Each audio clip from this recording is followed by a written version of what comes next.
যে আমরা বলেছি আমরা ফেব্রুয়ারির মাঝামাঝি নাগাদ দল গঠন করব, সেই লক্ষ্যেই আমাদের কাজকর্ম চলতেছে এবং ভালোভাবেই চলতেছে। আমরা আন্দোলনের সকল অংশীজন, ছাত্র জনতা, পেশাজীবী সকল অংশীজনের সাথে আমরা সংলাপ করছি এবং আলাপ আলোচনা চালিয়ে যাচ্ছি।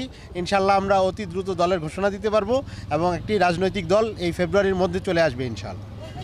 আমাদের কর্মসূচিটা ছিল পদযাত্রা এবং স্মারকলিপির প্রদান। তো আমরা শহীদ মিনার থেকে পদযাত্রা শুরু করেছি, স্মারকলিপির প্রদান করলাম। মূলত আমরা 8টা টপিকে স্মারকলিপির প্রদান করেছি। আমাদের নারায়ণগঞ্জ শহরের আপনারাও জানেন যে আইনশৃঙ্খলার অবনতি ঘটছে, আইনশৃঙ্খলা চাঁদাবাজি হচ্ছে, এরপরে ছিনতাই বাড়তেছে।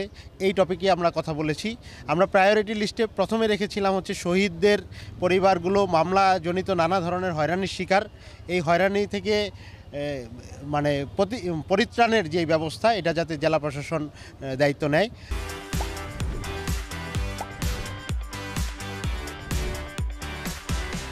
জেলা প্রশাসক আমাদের আশ্বস্ত করেছেন, ওনারা এই নিয়ে কাজ শুরু করেছেন। আমরা নারায়ণগঞ্জের যানজট নিয়ে কথা বলেছি, কারণ তীব্র যানজটের শহর আমাদের। জেলা প্রশাসন এটা নিয়েও আশ্বস্ত করেছেন এবং গত সপ্তাহে জেলা প্রশাসনের যানজট নিরসনে একটা সভাও ছিল, সেখানে জাতীয় নাগরিক কমিটি অংশগ্রহণ করেছে। জেলা প্রশাসন আজকে থেকে যানজট নিরসনে কাজ শুরু করছে বলে জেলা প্রশাসক আমাদের আশ্বস্ত করেছেন। সেই সাথে আমরা নারায়ণগঞ্জ যেহেতু এই আন্দোলন জুলাই অভ্যুত্থানের একটি গুরুত্বপূর্ণ স্পট, এখানে জুলাই শহীদ স্মৃতিস্তম্ভ আমরা স্থাপনের আহ্বান জানিয়েছি এবং এই মর্মে দাবি জানিয়েছি। জেলা প্রশাসক আমাদের আশ্বস্ত করেছেন যে উনি এই বিষয়টি দেখবেন। এছাড়া আমরা শিক্ষা, স্বাস্থ্য, আইনশৃঙ্খলা, এরপর আমাদের এই যে চাঁদাবাজি, মাদক, এই রিলেটেড আমরা প্রায় 8টি দাবি নিয়ে আমরা আজকে স্মারকলিপি প্রদান করেছি।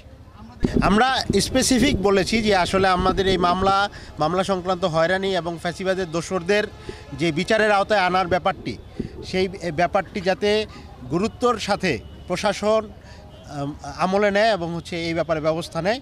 কারণ শহীদ পরিবার, আহত যাদের রক্ত এবং আত্মত্যাগের বিনিময়ে আমাদের এই নতুন বাংলাদেশ আমরা পেয়েছি, সেই নতুন বাংলাদেশের সুফল আমরা ভোগ করতে পারবো না যতক্ষণ পর্যন্ত ফ্যাসিবাদী লোকজন, ফ্যাসিবাদী শক্তি মাঠে থাকবে এবং মানুষকে হয়রানি করতে থাকবে। তো জেলা প্রশাসকের কাছে আমরা এই দাবি জানিয়েছি যাতে এই ব্যাপারে অতি দ্রুত পদক্ষেপ নেওয়া হয়।